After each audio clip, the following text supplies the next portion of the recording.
வரக்கூடிய 2026 சட்டமன்ற தேர்தலில் இந்த பெரம்பூர் தொகுதியில் விஜய் அவர்கள் போட்டி போடுறதா ஒரு தகவல். ஆமா ஆமா ஆமா ஆதரவு யாருக்கு?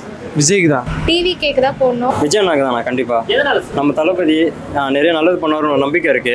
விஜய்க்கு தான். சூரியன் தான் துணி காய முடியும், பெட்ஷீட் வச்சு காய போட முடியும், பாய் அடிச்சு காய போட முடியும். சூரியன் தான். எனக்கு விஜய்க்கு சார் இருக்கும். எங்களோட ஓட்டு கண்டிப்பா விஜய்க்கு தாங்க. விஜய்க்கு தான் போடுவோம். ஸ்டாலின் தான் ஓட்டு, ஸ்டாலின் தான் ஓட்டு. எங்களுடைய ஆதரவு டிஎம்கே தான். ஓட்டு வந்து விஜய்க்கு தான் சார். திருசா கூட போறதே கட்டாங்க அவருக்கு. அவர் எங்க வருவாரு? நம்ம விஜய்க்கு தான் சார். எல்லாம் பரபரப்பா விஜய் தான் சொல்லிட்டு இருக்காங்க. வரதுக்கு வாய்ப்பு இருக்கலாம். நாங்க டிஎம்கே. விஜய் பண்ணா தபார் சூரியன் தாறு வரைக்கும் அதான் சூரியன் தான். கண்டிப்பா தளபதி தான் ஆதரவு கொடுப்பேன். டிவி தான் கொடுப்பேன். எங்க டிஎம்கேக்கு தான். அண்ணன் தான் எல்லாம் பண்றாரு. அண்ணன் தான் இங்க வரணும். புதுசா வரட்டுமே. பழைய ஆளுக்கு போட்டு என்ன பண்ணாங்க? ஒன்றும் பண்ணல நம்மளுக்கு. பெரம்பூர் பகுதியில் வசிக்கிறீங்க சார். வரக்கூடிய தேர்தல் இந்த ஒயின் ஷாப்பை மூணுனா நான் நல்லா இருப்பேன், என் குடும்பம் நல்லா இருக்கும். யாருமே மூடலையே. விஜய் மூடிட்டு வரோம். விஜய் மூடிட்டு வரோம். கொடுத்தா தானே மூடு வராரா இல்லையான்னு தெரியும். நீங்க கொடுக்கறதுக்கு முன்னாடியே மூடு வாரா? இவ்வளவு நாள் ஆட்சி பண்ணவங்களை கேட்டீங்களா நீங்க கேள்வி? இவ்வளோ நாள் ஆட்சி பண்ணுவீங்களா? போன வாட்டி பேனர் பிடிச்சி நின்னார், ஞாபகம் இருக்கா? இந்த இப்பத்திய முதலமைச்சர் முன்னாள் எதிர்கட்சி தலைவர் பேனர் பிடிச்சி நின்னாரு கொரோனா டைம்ல, அது ஞாபகம் இருக்கா? கனிமொழி அம்மா நின்னாங்க, ஞாபகம் இருக்கா? அதெல்லாம் விட்டுட்டீங்க. இப்போ வந்து இவங்க இவரும் தான் மூடுவாரா? இருக்கிற மூட சொல்லுங்க, இருக்கிற மூட சொல்லுங்க. 5000 ரூபாய் கொடுக்குறேன் ஃப்ரீ பஸ்ன்றீங்க. எத்தனை எக்ஸ்பிரஸ் தெரியுமா பஸ்? எத்தனை பஸ் இன்னைக்கு ஓடுது? பிரைவேட்ல விட்டுட்டாங்க. எத்தனை பேருக்கு தெரியும் இது? பப்ளிக்கு தெரியுமா பிரைவேட்ல எத்தனை பஸ் ஓடுதுன்ட்டு? பிரைவேட் கான்வென்ட்ல எத்தனை பஸ் ஓடுதுன்ட்டு எல்லாம் பப்ளிக்கு தெரியும். இன்னைக்கு வந்து பழைய மாதிரி கிடையாது. எல்லாம் யூடியூப்ல இருந்து எல்லாமே ஃபுல்லா எல்லாமே சோசியல் மீடியாவாகி போச்சு. எல்லாருக்கும் எல்லா விஷயமும் தெரியும். நீ 5000 ரூபாய் கொடுத்த உடனே எடுத்துன்னு வந்து உனக்கு ஓட்டு போடணுன்றது கிடையாது. 5000 ரூபாய் ஏன் காசு. டெய்லி 10 ரூபா லஞ்சம் கொடுக்குறேன் நான். ஆதரவு யாருக்கு சார்? நான் தான் சொல்றேன், இந்த வாட்டி விஜய் தான், டிவிக்கே தான். ஏன் சார் இவ்வளவு ஆணித்தரமா சொல்றீங்க? நான் வந்து இது வரைக்கும் சீமானுக்கு தான் போட்டுன்னு இருந்தேன். இது வரைக்கும் சீமானோட ஸ்பீச் வந்து மாறுது, சமயத்துக்கு தகுந்த மாதிரி மாறுது. சீமான் போன ஆட்சி வரைக்கும் ஒரு 4 வாட்டி நான் ஓட்டு போட்டிருப்பேன். சீமானுக்கு தான் ஓட்டு போட்டேன். சீமான் தான் எங்கள் அண்ணா அப்படின்னு நம்ம நினச்சிருந்தேன்.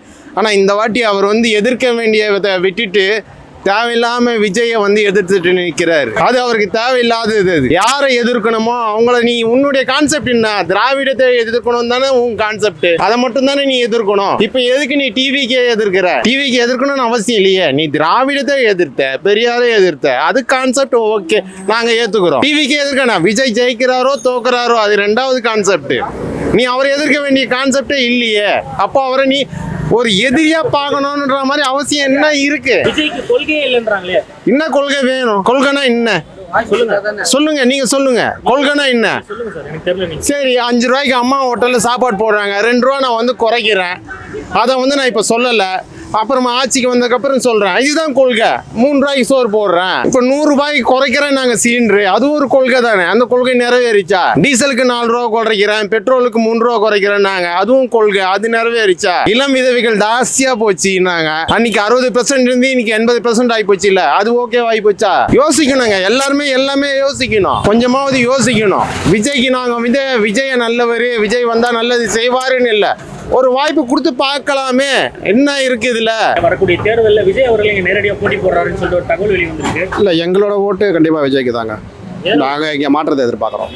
பெரம்பூரை பொறுத்தவரைக்கும் நாங்க மாற்றத்தை எதிர்பார்க்கிறோம். ஃபேஸ் பண்ணிட்டு இருக்கீங்க இங்கே ஆஸ் யூஷுவல் எல்லா ப்ராப்ளமுமே இருக்குதுங்க. எல்லா ப்ராப்ளமே இருக்குது. நாங்கள் மாற்றத்தை எதிர்பார்க்குறேன். நான் பர்டிகுலராக நான் மாற்றத்தை எதிர்பார்க்குறேன். இங்கே திமுக அதிமுக அதெல்லாம் போதும். புதுசாக ஒருத்தர் வராருன்னு சொல்லும் போது விஜயகாந்த் அந்த தப்பு இங்கே நடக்கூடாதுன்றதுனால நான் புதுசாக ஒரு மாற்றத்தை எதிர்பார்க்குறேன். எதிர்த்து திமுக அதிமுக எதிர்த்து தான் போட்டி போடுறாரு, மிகப்பெரிய அளவில் பலமாக இருக்காங்கன்னு சொல்கிறாங்க திமுக. எப்படி அதை ஃபேஸ் பண்ண போகிறாங்க? அது தெரியலங்க நம்மளுக்கு. அதை பற்றி நாலேஜ் நம்மளுக்கு சரியா இல்லை. ஆனால் நாங்கள் மாற்றத்தை எதிர்பார்க்குறோம். என்ன மாதிரி யூத்துக்கு மாற்றத்தை எதிர்பார்க்குறோம். விஜய் புதுசாக ஒருத்தர் வராரு, மக்களுக்கு நன்மை செய்யணும்னு வராரு. அவருக்கு நம்ம வந்து சான்ஸ் கொடுத்து பார்ப்போமே. எப்படி பழைய ஆளே நம்பி ஒன்றுமே இல்லை. என்னத்தை நம்ம வாழ்க்கையில் என்னத்தை இது பண்ணோம் சொல்லுங்க, நீங்களே சொல்லுங்க. ஒரு புது மாற்றம் வரும். அதாவது வர ஜென்ரேஷன் வந்து நல்லா இருக்கும், புதிய தலைமுறைங்க வந்து நல்லா இருக்கும். இப்போ வர எல்லா பசங்களும் படிச்சுட்டு அது ஸ்விக்கியும் டொமேட்டோ ஓட்டிட்டு இருக்கு சார். எதுக்கு இன்ஜினியரிங் படிச்சுட்டு அது பண்ணணும்? அந்த வேலையை எதுக்கு செய்யணும்? அவங்களுக்கு ஒரு வேலை வாய்ப்பு தரேன்றாரு, எல்லா நன்மையும் செய்யறேன்றாரு. அவருக்கு ஒரு வாய்ப்பு கொடுப்போம். இப்போ இருக்கக்கூடியவங்க எதுவும் செய்யலையா சார்? என்ன சார் சார் எம்ஏ இன்ஜினியரிங் படிச்சுட்டு எல்லாருமே சொமேட்டோவும் ஸ்விக்கியும் ஓட்டியிருந்தா என்ன சார் இருக்கு? அதான் சார் வீர பணையை வச்சு அவன் ஒரு நாளைக்கு 1000 1500 சம்பாதிக்கிறதுக்கானுங்க ஒரு நல்ல வேலை வாய்ப்பை ஏற்படுத்தி கொடுப்போம். நல்ல ரோடு நல்லா வைக்கணும். அவர் பண்றேன்றாரு, அவருக்கு ஒரு சான்ஸ் கொடுக்கணும் சார். நம்ம விஜயகாந்த்ன்ற ஒரு தங்கத்தை வந்து இழந்துட்டோம். ஆனா விஜய் என்ற வைரத்தை நம்ம இழக்க கூடாது. டிஎம்கே தான், பக்கா டிஎம்கே நாங்கல்ல. அந்த காலத்துல இந்த காலத்து வரைக்கும் டிஎம்கேோட இதுதான் ஃபுல்லா. லாக்டவுன் காலத்துல எங்க போயிருந்தாரு விஜய்? வீட்டில் தானே இருந்தாரு. மழை வந்தா வெயில் வந்தா நாங்கள் தான் சுத்துறோம். இங்க எல்லாமே டிஎம்கே காரன் தான் சுத்துவாங்க. மழை வந்தா உடனே வருவோம் டப் டப்புன்னு. வெயில் காலம் வந்தா எல்லாருக்கும் மோர் அது இதுன்னு கொடுப்போம். எப்பவுமே நாங்கள் தான் திமுக தான் இங்க 2026.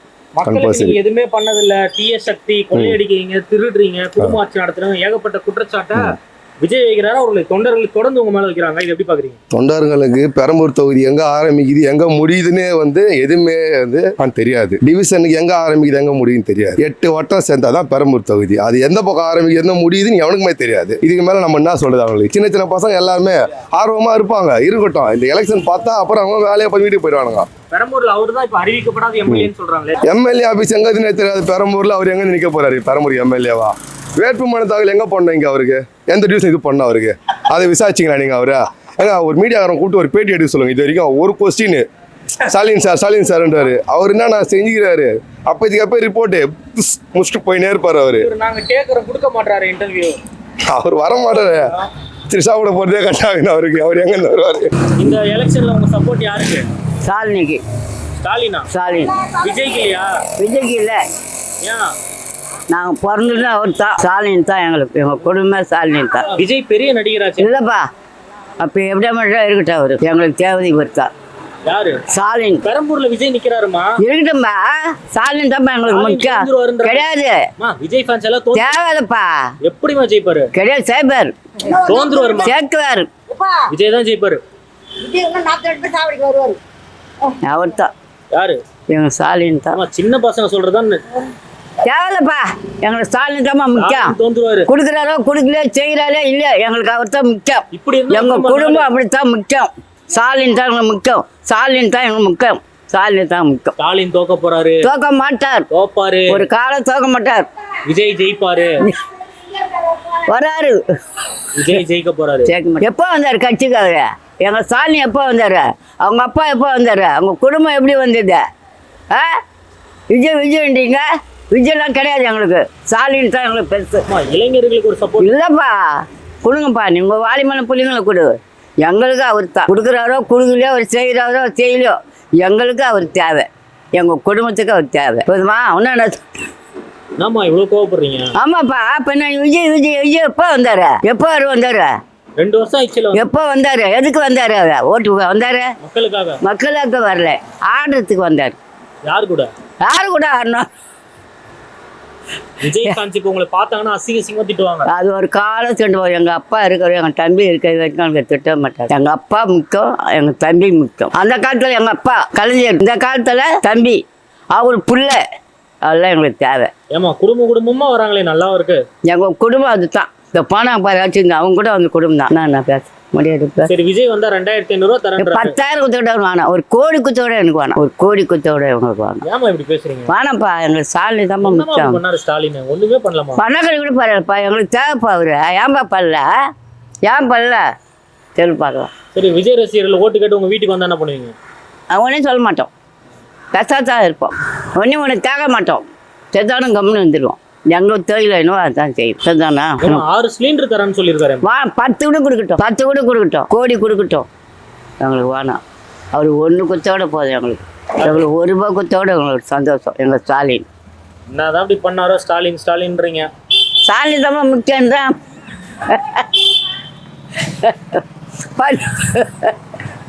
போகிற மணி மாத்திரை போடணும். என்னென்ன பண்ண சொல்லிட்டு இவ்வளோ சொல்லிட்டேன். என்னென்ன சொல்லணும்? வேற என்ன சொல்ல தோணுச்சுன்னா? வேற ஒன்றும் சொல்லணும். அவர் ஸ்டாலின் தான் எங்களுக்கு முக்கியம். அவர் கோடி கொடுக்கணும்னா அவர் 10,000 எங்களுக்கு கொடுக்கணும். 1 ரூபாய்க்கு தொட சந்தோஷம். அவர் நல்லா ஜெயிக்கணும், அதுதான் சந்தோஷம் எங்களுக்கு. ஸ்டாலின் வயசு ஆயிடுச்சுமா? வயசு ஆட்டம்பா. என்ன வயசு? என்னோட சின்ன வயசு தானே. நான் தான் பெரிய வயசு, அவர் என்னோட சின்ன வயசு தானே. சொல்லலாம் கூட எங்களை ஸ்டாலின் தான். நான் போகிறேன், கால் நோது மாத்திரை போடணும். என்ன போயிட்டு வரட்டா? என்ன ஸ்டாலின் தான் ஓட்டு. விஜய்க்கு தான் போடுவோம். எதனால சார்? அதனால இதுவரையிலும் இங்கே யாரும் வந்து ஆட்சி வந்து சரியாக பண்ணல. இந்த வாட்டி அவருக்கு வாய்ப்பு கொடுத்து பார்ப்போம், அவர் என்ன பண்ணுறாருன்னு பார்க்கலாம். பெரம்பூர்னு எடுத்துட்டா திமுகவுடைய கோட்டைன்னு சொல்றாங்க. எந்த கோட்டையும் இவருக்கு ஒரு வாய்ப்பு கொடுத்தா தானே என்ன பண்றாருன்னு தெரியும். அவங்க கோட்டை என்ன ஏதுன்றது அப்பதான் வந்து தெரியும். வரக்கூடிய 2026 சட்டமன்ற தேர்தல்ல பெரம்பூர் பகுதியில விஜய் போட்டி போட்டா உங்களோட ஆதரவு யாருக்கா இருக்கும்? எனக்கு யாரும் விஜய் பண்ணா தபார் சூரியன் சாவர வரைக்கும் அதான் சூரியன் தான். ஆமா அங்க குளத்தூர் தொகுதிகளுக்கு என்னென்ன செய்யறாரு சொல்லு. பொம்பளைக்கெல்லாம் மாசம் 1000 ரூபாய் கொடுக்குறாரு, பின்ஷன் ஏற்றிக்கிறாரு, எல்லாமே எனக்கு சூரியன் தான் எனக்கு சாவர வரைக்கும். 10ஆம் தேதி 2ஆம் மாசம் 7 கால் ஆச்சு. அதுல இருந்து சூரியன் தான். நாங்க இத்தனை வருஷமா நான் இத்தனை வருஷம் ஆகுது, அத்தனை வருஷம் சூரியன் தான். அதுக்கு மேலே எங்க அம்மா வீட்டுல காங்கிரஸ் தாலி எப்போ கட்டினா அது சூரியன் தான் பண்ண. சூரியன் மேல இவ்வளவு பற்றா இருக்கீங்க? ஐயோ அவ்வளோ ஆர்வம். நாங்க என்ன பண்றோம், பற்றாக்குன்னு ஆழ்வோம் உங்களுக்கு. விஜய் எல்லாம் போட்டி போட்டு அவர் தான். ஐயோ நோ திரிஷா கூட ஜாதி பண்ணுவார். தேவையில்ல அவரு பொண்டாட்டி வேக்கிறதுக்கு ஆட்டை குதிரை அம்மாயி தோட்டம் மேலே சவாரிங்கன்னா அவர் எதுக்குப்பா அவருக்கு என்ன தெரியும் அரசியல் பத்தியா? எங்களுக்கு சூரியன் தான் எங்களுக்கு. திமுக அழிஞ்சிருன்றாங்களே இந்த எலெக்ஷன். அழியாது, ஆனா ஓட்டு வாங்குவோம் நாங்க. இதை பாரு ஓட்டு வாங்குவோம், கம்மியா வாங்குவோம். என்னன்னா இந்த வயசு பசங்க இல்ல அவனுக்கு போவானுங்க. அதான் நாங்க தோக்கவே மாட்டோம். ஏன்னா இவரு வந்துட்டாரு, ஓபிஎஸ் வந்துட்டாரு, விஜயகாந்த் போன்ட்டி வந்துட்டா, காங்கிரஸ் வந்துச்சு. நாங்க ஒரு காலம் தோக்கவே மாட்டோம், பின் வாங்க மாட்டோம். நீ ஏன் கவலைப்படுற? 2026 தேர்தல்ல என்ன நாங்க தான் வருவோம். யார் வருவோம்? சூரியன் தான் வரும். தளபதி வருவாரு. ஒன்னு நேரம் புடி வாய்க்கு நேரம். தளபதினா விஜய் நினைச்சுக்க போறாங்க. ஐயோ அவரு இல்ல, அவரு ஸ்டாலின், முக ஸ்டாலின். தளபதினா விஜய் தானே சொல்லுவாங்க. அவரு இல்ல தளபதி, அவரு புது தளபதி. அவரு வேணா. ஐயோ ஸ்டாலின். ஆமா உங்க கட்சியை ஊழல் கட்சி அப்படி இப்படின்னு நிறைய விமர்சனம் வைக்கிறாருல, தீய சக்தி எல்லாம் சொல்றாரு விஜய். அவர் சொல்லுவாரு. அவங்க என்ன தெரியாது சொன்ன. அவர் ஆட்டோ குதிரை அம்மாக்கு என்ன தெரியும் அவருக்கு? போய் படம் நடிட்டு இதுல வந்துட்டான் அவன். அவனை யார் தூண்டி விட்டாங்களோ? சொல்லு. நாங்க தான் சொல்லிட்டுனே. நாங்க பின் வாங்க மாட்டோம் சொல்லிட்டுமே. உடனே சொல்றேன் விஜய் நிக்க போறாரு. நிக்கட்டா. யங்ஸ்டர்ஸ் எல்லாம் பயங்கரமா வேலை செய்யறாங்க. நிக்கட்டும். எத்தனை பேர்னா நிக்கட்டும். எங்களுக்கு அதை பத்தி நாங்க கவலையே படல. இது வந்து ஒரு விளம்பர மாடல் ஆட்சி தான். இப்போ செல்போனை திறந்தா எவ்வளவு விளம்பரம். டிஎம்கே தான் ஃபுல் விளம்பரம். அடுத்தது ஏடிஎம்கே. இந்த மாதிரி விளம்பரம் அவசியமே கிடையாது. நீ நல்லது செஞ்சீங்கன்னா நான் உங்ககிட்ட இப்போ நீங்கள் கேட்குறீங்க, நீங்க நல்லவர் நினைச்சிருந்தா நான் பேசுறேன். இதுதான் கான்செப்ட். விஜய் தற்கூரின்னு சொல்றாங்களே, எப்படி பாக்குறீங்க? எல்லாருமே தற்கூரி தான். தான் மக்களுக்கு நல்லது செய்யணும்னு நினைக்கிறவன் தற்கூரி தானே. தமிழ்நாட்டு மக்கள் என் மக்கள், தான் மக்கள் அப்படின்னு நினைக்கிறவன் தற்கூரி தானே. இப்போ உங்களை என் தம்பின்னு நான் நினைச்சேன்னா நான் தற்கூரி தானே. ஆனா நீங்க என் தம்பியா? ஆனா நினைக்கிறேன்ல, என் தமிழ்நாட்டு மக்கள் என் மக்கள், எங்க அண்ணன், எங்க அம்மா, எங்க அப்பா அப்படின்னு நினைக்கிறோம். தற்கூரினா தற்கூரி தான், அவ்வளவுதான். தான் மக்கள் நினைக்கிறாங்கல்ல, அதுதான் தற்கூரி. சார் அவரை நாங்க வரவே விட மாட்டேன்னு இருக்காங்களே, எப்படி பாக்குறீங்க எலெக்ஷன்? அது தமிழ்நாட்டு மக்கள் வந்து யோசிக்கணும், நல்லா யோசிக்கணும், ரொம்ப யோசிக்கணும். ஏன்னா 2 தலைமுறை வந்து வயசான கதை, இந்த ரெட்டை சூரியன் இந்த கதையே போச்சு. இப்போ யோசிக்க ஆரம்பிச்சிட்டாங்க. யோசிக்க ஆரம்பிச்சதுக்கு அப்புறமா வந்து நல்லதா வந்து கான்செப்ட் யோசிங்க. நீங்கள் நம்மளுக்கு 1000 ரூபாய் வருது, 5000 ரூபாய் வருது, அப்போ அதுன்றது முக்கியம் இல்லை. நமக்கு வந்து விலைவாசி ஏறுது, இதை வந்து ஒரு வேலை வாய்ப்பு குறையில, குடின்றது ஜாஸ்தியாக போகுது. இதை நீங்க குடிக்கிறீங்க? யாரு? ஏன் குடிக்கிறீங்க? நான் வந்து எப்பவுமே குடிக்க மாட்டேன். வேலை இல்லைன்னா குடிப்பேன், வேலை இல்லை குடிக்கிறேன், அவ்வளோதான். அதுக்கும் ஒயின் ஷாப் ஏன் மூட்டுன்னு சொல்றீங்க? இல்லைன்னா குடிக்க மாட்டேன். இப்போ நான் ஆன்ஸ் போட்டு ஒரு பழக்கம் இருந்தது எனக்கு. அது இல்லாமல் போகவே 1 வருஷமா நான் அந்த பழக்கம் எனக்கு இல்லை, விட்டாச்சு. நான் ஹாஸ்பிட்டலில் ட்ரீட்மெண்ட் பார்த்துட்டு தான் இருக்கேன். இப்போ ஒரு பொருள் இல்லைன்னும் போது நம்ம அதை தேடி கிடைக்கலன்னும் போது அது இல்லை. ஆன்ஸ் போடுற பழக்கம் இல்லை. குட்கான்றது இன்னைக்கு இல்லை. நான் பாகு போடுவேன், ஆன்ஸ் போட்டுன்னு இருந்தேன். 1 வருஷமா கிடைக்கல, போடலை, அவ்வளோதான். சரி, இப்போ பெரம்பூர் தொகுதியில விஜய் ஜெயிப்பாரா? ஜெயிப்பாரா மாட்டாரா? உங்க நம்பிக்கையை சொல்லுங்க. ஜெயிக்கணும்னு தான் நான் சொல்றேனே தவிர என் நம்பிக்கையை நான் எப்படி சொல்ல முடியும்? நான் வந்து ஒரு முடிவுல இருக்கேன். என்ன முடிவு? நான் டிவிக்கு நான் என் பொண்டாட்டி கேட்பா. என் பிள்ளைக்கு ஒன்றும் ஓட்டு வரல, 3 வருஷம் இருக்கு. என் பிள்ளையும் கேட்பான். என் பிள்ளைய சொல்லுவான், நீ அவருக்கு தான் போடணும் அப்படின்ட்டு. வாய்ப்பு கொடுக்கணுங்க ஒருத்தருக்கு. நான் சீமானா நம்பினேன். சீமானோட ஸ்பீச் சரியில்லை. அந்த ஒவ்வொருத்தரும் ஒவ்வொரு கான்செப்டில் பேசுகிறாங்க. சாட்டை துரைமுருகன் ஒரு ஸ்பீச்சு, இடுமாவனம் கார்த்தி ஒரு ஸ்பீச்சு. யாரை எதிர்க்கிறோம், யாரை எதிர்க்கக்கூடாதுன்னு தெரிஞ்சு பேசணும். சும்மா அனாவசியமாக ஏதோ ஒன்று பேசுகிறோம். விஜய் எதிர்க்கணும்னு அவசியமே இல்லை. அவர் புதுசாக வந்திருக்காரு, அவர் எதுக்கு எதிர்க்கணும்? நீங்கள் இவ்வளோ நாள் திராவிட எதிர்த்தீங்க, பெரியார் எதிர்த்தையும் பேசுனீங்க. இன்னைக்கு வந்து அணில் குஞ்சின்றீங்க, அதுன்றீங்க, இதுன்றீங்க. திராவிட சித்தாந்தத்தை தானே ஏற்றிருக்காரு. திராவிடன்றது என்னை பொறுத்த வரைக்கும் பொய். அவ்வளோதான். விஜய் திராவிடத்தை தானே ஏத்திருக்காரு. விஜய் திராவிடன்ற வார்த்தையை எங்கன்னா யூஸ் பண்ணியிருக்காரா? திராவிடம் ஒரு கண்ணு, தமிழ் தேசியம் ஒரு கண்ணுன்னு சொல்லியிருக்காரு. நான் வந்து தமிழ் தேசியம் ஒரு கண்ணுன்றது மட்டும்தான் என் காதல விழுந்தது. திராவிடம்ன்றது என் காதல விழல. ஆனால் திராவிடம்ன்றது பொய், அவ்வளோதான். என்னோட இது அதுதான். அவர் ரெண்டாவது சொன்னது மட்டும் என் காதல விழுந்தது. அதுக்காக ஒரு வாய்ப்பு கொடுக்குறேன், அவ்வளவுதான்.